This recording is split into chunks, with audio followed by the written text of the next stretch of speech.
Hello ladies and gents, Romie Reviews here. Please like, comment, subscribe. This is my review for Greenleaf Season 4. Yes, it's the season premiere. Please check out my other channel, Romie Whispers ASMR. I would definitely appreciate you doing that. Now, let's figure this out. This will not go in order. This will just go in order of impact. Grace, we get back to the church, but the church is no longer in the control of the Greenleafs. Now it's in control of Bob and Harmony and Hope. Bob, Phil, and Harmony and Hope. All three are tragic. All three are trash. Yes, they are. I said it, and I mean it. Not meant it, I mean it. It's just a mess. An absolute mess. Grace is actually up after they have someone else who's singing, who isn't Charity, you know, another black woman, another beautiful black woman up there singing, but it's not Charity. And I'm thinking, okay, well, Charity, her spirit seems vexed, so maybe she shouldn't be singing.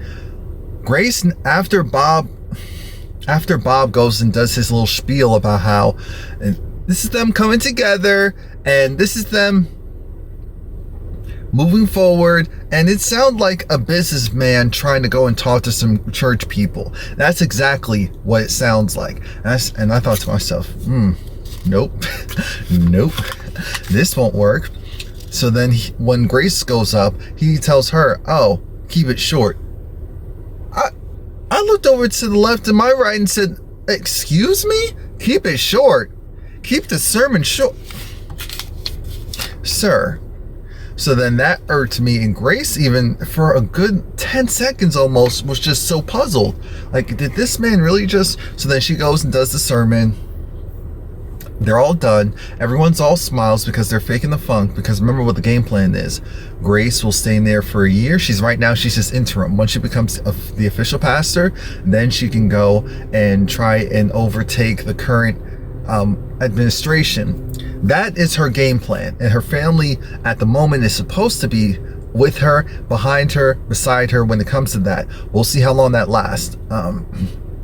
Charity actually doesn't really want to sing, which I thought was interesting. Charity's still going through a lot. It sounds like she's still maybe hitting the bottle. She does have custody, or at least split custody with her child, so that seems okay. Now, things are taking a turn because Grace keeps trying to plead with, oh, it sounds so gross that she even has to do this, trying to plead with the new owners of Calvary, and they don't want Charity and Jacob a part of the church. They don't want them to be associate pastors, because Jacob is still going through the legal scandal that with Triumph, and Charity, she's just been a mess. She's been a mess, and they don't want any parts of either of them. And plus, it'll be much harder to control 3 Greenleafs than just 1. So we have to keep that in mind as well. In the church, actually, after the initial sermon, it was interesting to see how of all people, Lady May and Grace on the same side, because Bishop wanted to go and tell off a couple of people, especially Bob from Harmony and Hope, but they stopped him. Instead, Lady May went to go and tell off Connie. And it was weird because she was partially addressing Connie, but not really paying attention to her. She was primarily paying attention to the new owner, which we call him Bob. His name's Bob. Hi, Bob. And Bob is a douche. Bob, the situation sounded almost sexual. I'm like, was Lady May trying to go and see what his response would be if she wasn't obviously offering herself up or anything like that, but it just felt odd. I was trying to figure that out. I'm like, is this some weird pseudo-sexual relationship? I don't know. But Connie made it clear. Connie said, look, you're not going to be pastor. You think that Grace is going to stay in there for a certain period of time and then you're going to take over just because Bishop gave you the church. That's not how this works. It wasn't his to give. That's what happens when you open it up. That's what happens when you open it up. It gets big and other people can come in. That's what you have to deal with. I want to just kind of jump ahead because there's a lot of stuff I didn't really care about. So let's talk about how Carissa versus Grace. So Grace wasn't successful with, sidebar, Grace got a call from jail from someone who was incarcerated. I'm thinking, huh? Who is this? It was so random. But back at the house, we have initially Grace when she tried to talk to Bob, and or maybe it was Phil. She initially talked to him. Phil said that's not happening. Grace got chewed out by her family, not by Jacob really, not really by Jacob, but by Carissa, not even really by Charity at this moment, but by Carissa. And I was just trying to think to myself, what are we doing here? What is going on here? How is this happening? Because Carissa was saying, you know what? Ever since you came here, you kept saying how you'll try, let's attempt, what about we do? What about we get things done? What about this? What about that? You're the type of person where you want to go and do that chit chat and yada yada, and you're not getting the results you're supposed to be getting, Grace. And this is all your fault, Grace. You came back in, you opened the floodgates, you wanted this, you didn't want that. This has affected the family this way, this has affected the family that way. It's all your fault. It's all your fault. That is what Carissa is essentially trying to tell Grace, as if Jacob didn't go and sleep with Tasha Skanks and go and I could go on. And Charity is just a complete mess, period. I don't even have enough time to go and say, but this is Grace's fault. This is Grace's fault. No, not on my watch, not on my watch. No. And Carissa, she wasn't cursing, but she was, the neck was borderline starting to roll. She didn't roll, she kept it cute, but it wanted to. I saw, I said, oh Lord, here we go. And she really thought she was doing something. So I'm glad when Grace left, because Grace was about to go off. Grace was about to go off. She excused herself. There was, the kid at the table, can't act a fool right now. And Grace is so frustrated, she's actually talking to her mom. And it's weird how their relationship actually got better once the truth came out. Well, that's kind of what happens in a lot of cases, in one way or the other. Grace feels like, aside from whatever everyone wants from me, I just want to go and let everyone know who my biological father is. Because this secret, it just feels like I'm walking around and denying part of my existence, which she is. And Lady May said, well, Grace, but what about, I'm the one that, actually did. I'm thinking, Lady May, this is about you, but we're talking about your daughter. This is when you're supposed to be selfless and not selfish. But then again, what if they try and question her as the official pastor if this information comes out, because she's not a Greenleaf by blood from her father? Like, they will do some trifling mess they'll have no issues doing some trifling mess like that. Let's move on to, who do we want to talk about? Little Sophia? No, little Sophia, she seems to be doing better. She was at the church and she made some excuse about why she wasn't in church. She was like, oh, she was handling stuff because she's going away to college. And I said, okay. But her energy seems different. She's even talking to, what's her name? His name, Roberto, her boyfriend. Cool. Zora, her cousin, on the other hand, they are watching her. They are making sure that she does not go around, do anything stupid, do anything foolish. And she wants to go and move out into her own little area. So she wants Noah's old living quarters. And originally they were like, no. But then they realized, you know what? Look, we don't have time for this. Go and ask Grandma, because Grandma will likely say no. So we don't have to go and do the parenting. Let her do it. Let her be the bad guy. Grandma said yes.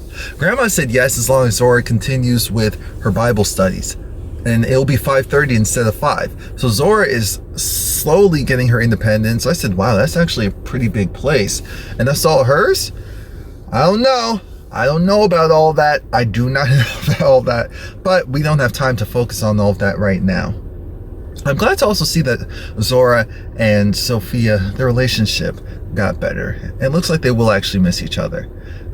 Bishop and Lady May might get back together, which I thought, wait a minute.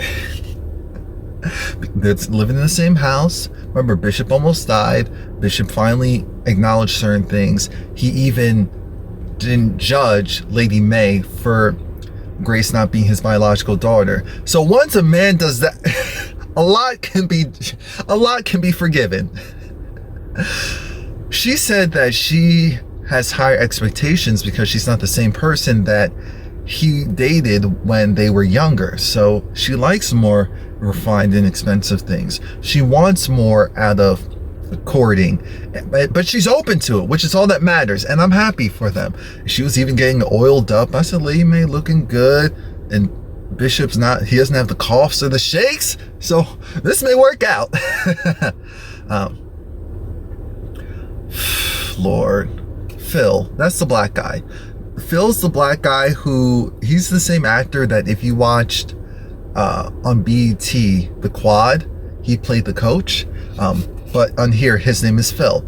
And he is like a little weasel. That's what I'm calling him. He, I guess, is supposed to be Bob's right-hand man. But Bob is going off somewhere to do something with a church that I guess needs some tending to. And he's not bringing Phil. Because Phil's like, wanting us to be good cop, bad cop. And Bob said, no, I got it. I'm thinking, what is Phil really after? Because even Bob talked to Bishop, and Bob had his feet up on Bishop's desk. I said, uh-oh. Their conversation was a mess too. Their conversation was a mess because Bishop was upset because he understands the dynamic of Harmony and Hope, that they are a business first. Religion and church come second. And he has a friend who actually lost his church because of Harmony and Hope, and they wanted his church. They dug up information on him about him getting addicted to pain pills after, I guess, a mission trip. He messed up his back doing like a Habitat for Humanity type of thing, and he got addicted to pain pills. And so then it got out, he lost his church. Not only did he lose his church, he lost everything else, and then he died. And that's why Bishop really despises Bob for what he did, because Bob, of course, will never acknowledge that. Never acknowledge that. Why would he? Bad for business. So Phil meets up with Charity. He sees a weak link. Remember, Grace already put it out there that she wants her siblings in. So now the wheels are turning. Phil wants Charity to become a spy. Charity does not want to sing. She's like, I don't want a job as a singer. And Phil basically said what I was saying, like, that's not what we wanted you there for anyway. We have that down pat. Phil wants Charity to spy on her own family, and if she does that, then she can come in as AP pastor, because Phil actually wants to take over the pastoral role from Grace and become the pastor of Greenleaf, of Calvary. I'm thinking, this is weird. This is such a weird dynamic, a weird story. Something about it seems really off. I'm trying to find out what Phil's real end goal is aside from becoming pastor, because you still don't own the church unless he's going to go against Bob, which maybe that's what he's going to do. We don't know. So Jacob, he has this opportunity. There's this entertainer. He plays sports. I don't know if it's football or basketball. It's one of the two. Heck, it could be baseball, because I think Jacob played baseball before. And he needs a life coach. This guy is a mess, but Jacob was also a mess. And so this guy's mom feels like, bring Jacob in. He's relatable, but he's also a part of the church, and that's the perfect dynamic for what she needs, for someone to help her son out. Jacob, the reason why he needs the AP role is because if he can't get that recommendation, or proof that he's working with another church, then he can't come on and help. Mind you, this is the crazy part. So you're trying to tell me that maybe it's because illegally, but you're trying to tell me that Jacob can't go and help this man because Jacob isn't at the time a part of the church, or he had some messed up dealings. So I do get that part as far as image, but it's just so politicky and stupid and annoying. Grace talks to Bob and essentially tells Bob that her siblings need to come on and be a part of the church, or else she's walking. And he kind of was like, so are you actually going to walk, or is this just a threat? And she was like, well, what if I do actually walk? We don't see that interaction, but Bob is playing hardball. He's like, it's not happening. It's not happening. And he even mentions Phoenix, which made me think, uh-oh, what happened in Phoenix? What happened in Phoenix? Because she got nervous. But he said he's been watching her since she was doing, I guess, her journalism stuff in Phoenix. So she was like, oh, okay. Lord, Grace must have been a mess down in Phoenix. Must have been a mess down in Phoenix. Next thing we know, Grace comes home. She has good news. Jacob will be an AP. So he'll be an associate pastor or apprentice, something like that. And Charity did not get it. At first, I thought that Bob flat out said no. Like, no. But once Grace was trying to explain herself to Charity, then it sounded almost like Grace got the yes for Jacob, and Bob wasn't really moving when it came to Charity, or would only talk about Jacob. So then Grace kind of dropped it. So I understand Charity being upset that, hey, you didn't go to bat for me like you go to bat for other people, and that's my issue with you. But on the other hand, it's like, Charity, you are a mess.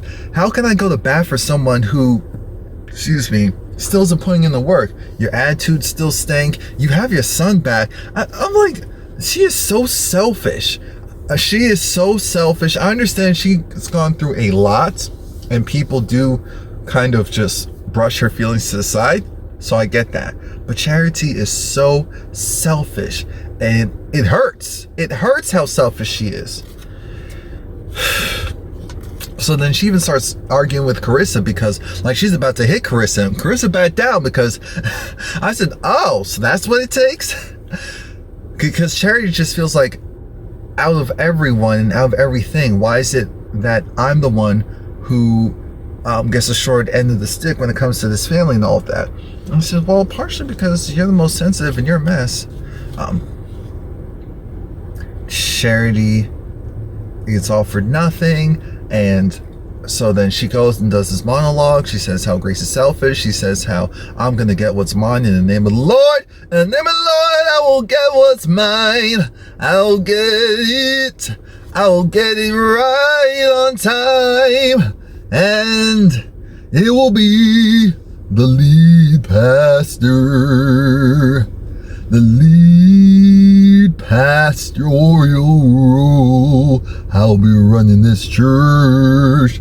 I'll be running this church. Yeah. Pray. Let me stop before this car blows up. But I was like, Charity, Lord, oh, someone get this child. Someone get her quick. She's getting on my nerves as always.